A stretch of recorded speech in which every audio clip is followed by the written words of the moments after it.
चलिए स्टूडेंट, हम लोग क्वेश्चन नंबर 6 को सॉल्व करते हैं। देखिए क्वेश्चन नंबर 6 में क्या कहा जा रहा है।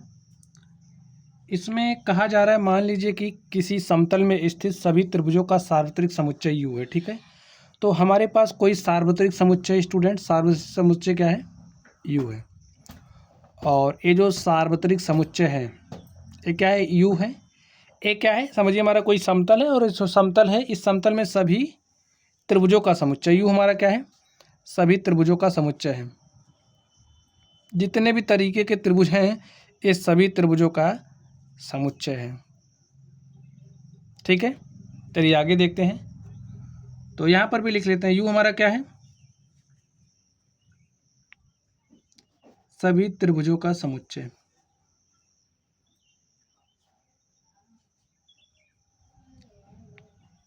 ठीक है, चलिए आगे देखिए। यदि ए उन सभी त्रिभुजों का समुच्चय जिनमें कम से कम एक कोण 60 डिग्री से भिन्न है, कम से कम एक कोण 60 डिग्री से भिन्न है। ए हमारा क्या है,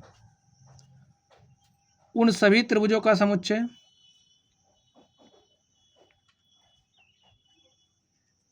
उन सभी त्रिभुजों का समुच्चय जिनमें कम से कम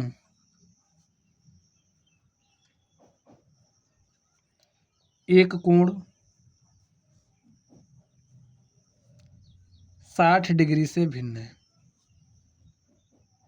ठीक है, अब भाई जो ए होगा वो इसी के अंदर आएगा।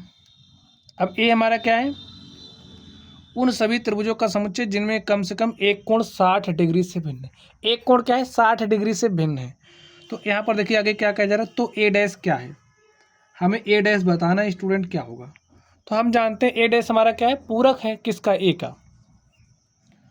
तो ए डैश इज इक्वल टू क्या होता है बताइए, जो हमारा सार्वत्रिक समुच्चय होता है, सार्वत्रिक समुच्चय में से जब हम ए को घटा देंगे, यू माइनस ए करेंगे, तो हमारे पास जो समुच्चय आएगा वही हमारा क्या हो जाएगा, ए डैश।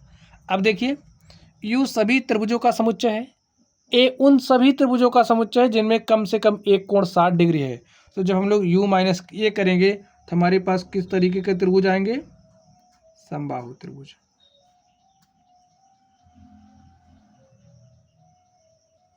ठीक है, जो हमारा ए डैश होगा वो क्या होगा, समबाहु त्रिभुजों का समुच्चय होगा। और यही हमारा क्या होगा, इसका रिजल्ट हो गया। चलिए अब हम लोग अगले नंबर पर चलते हैं और देखते हैं अगले नंबर का सॉल्यूशन क्या होगा। तो स्टूडेंट्स आप लोग इसको ध्यान से देखिए, 7वें नंबर को। 7वें नंबर में क्या कहा जा रहा है, निम्नलिखित कथनों को सत्य बनाने के लिए रिक्त स्थानों को भरिए। हमें इसे सत्य बनाना है। तो ए यूनियन ए डैश क्या होगा। तो स्टूडेंट आप लोग जानते हैं, हमें चलिए हम लोग इसको एक एग्जाम्पल के माध्यम से समझते हैं। ठीक है, अब हमें क्या चाहिए, हम मान लेते हैं कि हमारे पास कोई सार्वत्रिक समुच्चय यू है। ठीक है, इसको मान ले रहे, एक उदाहरण के तौर पर हम समझाते हैं आपको। ठीक है, उदाहरण, हमारे पास कोई सार्वत्रिक समुच्चय इस तरीके से है। ठीक है, और हमारे पास कोई समुच्चय ए है, कोई समुच्चय ए है, और जो समुच्चय ए है उसके अवयव कुछ इस तरीके से हैं।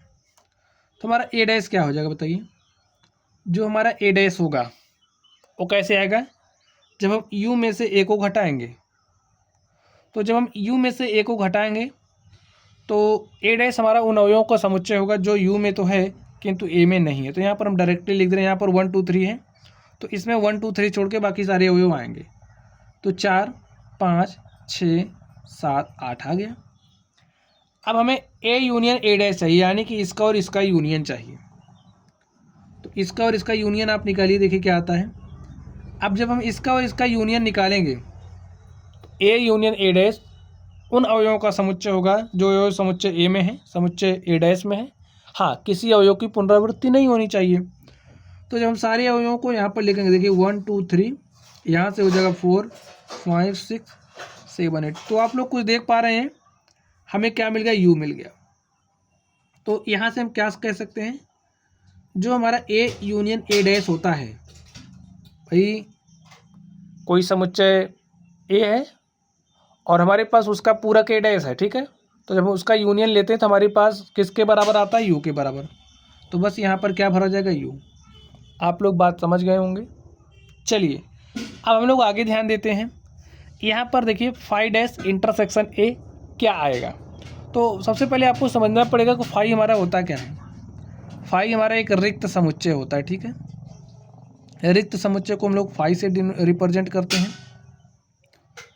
ये हमारा रिक्त समुच्चय हो गया। अब आप लोग ध्यान से सोचिए, फाई डैश हमें कब मिलता है बताइए, जब हम लोग यू में से फाई को घटाएंगे। भाई फाई डैश कब मिलेगा, जब आप सार्वत्रिक समुच्चय में से फाई को घटाओगे तो आपको यू मिलेगा, यानी कि सार्वत्रिक समुच्चय। देखिए फाई डैश में से आप यू माइनस फाई घटाओगे तो आपको क्या मिलेगा, यहाँ पर कोई अवयव है ही नहीं, तो हमें रिजल्ट के रूप में मिलेगा यू, यानी कि जो हमारा फाई डैश होता है वो बराबर होता है यू के, ठीक है। फाई डैश बराबर होता है यू के। अब हमें फाई डैश इंटरसेक्शन ए चाहिए। तो यहाँ से देखिए जो हमारा फाई डैश इंटरसेक्शन ए है वो किसके बराबर हो जाएगा, फाई डैश यू के बराबर है, यानी कि जब आप यू इंटरसेक्शन ए ले रहे हो तो यू इंटरसेक्शन ए उन अवयवों का समुच्चय होता है जो अवयव यू में भी हो और ए में भी हो। तो आप पाएंगे, चलिए यहाँ से एग्जाम्पल्स के माध्यम से समझ लेते हैं। समझिए यहीं से निकाल लेते हैं, जो हमारा यू है ए है, इसका समझिए हम इंटरसेक्शन ले रहे हैं, यहीं से समझिए यू और ए का इंटरसेक्शन ले रहे हैं। तो वे सभी अवयव जो ए यू और ए में वहीं आएंगे। तो यहाँ पर देखिए 1 2 3 है, यहाँ पर भी 1 2 3 है। तो यहाँ से हमें कुछ समझ में आ रहा है, क्या समझ में आ रहा है, फाई डैश इंटरसेक्शन ए हमारा किसके बराबर होगा, यू इंटरसेक्शन ए के बराबर होगा। और यू इंटरसेक्शन ए लेंगे तो हमारे पास ए आ जाएगा, ठीक है। और यहाँ पर क्या भरा जाएगा, ए भरा जाएगा। बात आप लोग समझ गए होंगे, क्या भरा जाएगा, ए। चलिए ना समझ में आए तो आप लोग एक एग्जाम्पल के माध्यम से समझ लीजिएगा। यहाँ से आप लोग यू और ए का इंटरसेक्शन निकालेंगे। देखिए ए इसके बराबर है और इसका इंटरसेक्शन निकालोगे तो ए के बराबर आएगा, जो भी सेट है होगा।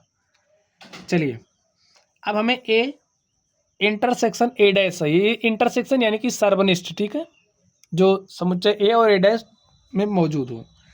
अब यहाँ पर देखिए ए इंटरसेक्शन ए डैश हमने एक एग्जाम्पल यहाँ पर लिया है ना, इसी एग्जाम्पल से हम लोग समझ लेते हैं।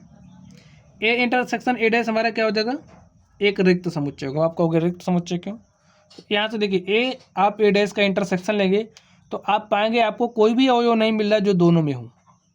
क्या कोई अवयव मिल रहा है, नहीं मिल रहा है, तो हमारा रिक्त समुच्चय आ जाएगा। यहाँ पर देखिए हमें यू डैश इंटरसेक्शन ए चाहिए, तो यू डैश हमारा किसके बराबर होगा बताइए, जो हमारा समुच्चय यू होता है, जब हम यू में से यू को घटाएंगे, भाई यू डैश चाहिए सार्वत्रिक समुच्चय में से, जब यू को घटाएंगे तो हमें क्या मिलेगा, एक रिक्त समुच्चय यहाँ पर आप प्राप्त करोगे। और जब आप रिक्त समुच्चय का इंटरसेक्शन लोगे तो भाई वही अवयव आएंगे जो दोनों में है, तो कोई अवयव मिल ही नहीं रहा, तो यहाँ पर हमारा क्या मिलेगा, एक रिक्त समुच्चय मिलेगा, ठीक है। रिक्त समुच्चय को फाई से दिखाते हैं, यहाँ पर फाई लिख दीजिए या फिर इस तरीके से। तो यही हमारा क्या हो गया, सॉल्यूशन हो गया। और आई होप आप लोगों की समझ में आ भी गया होगा। तो चलिए आप लोग पढ़ते रहिए। Thank you.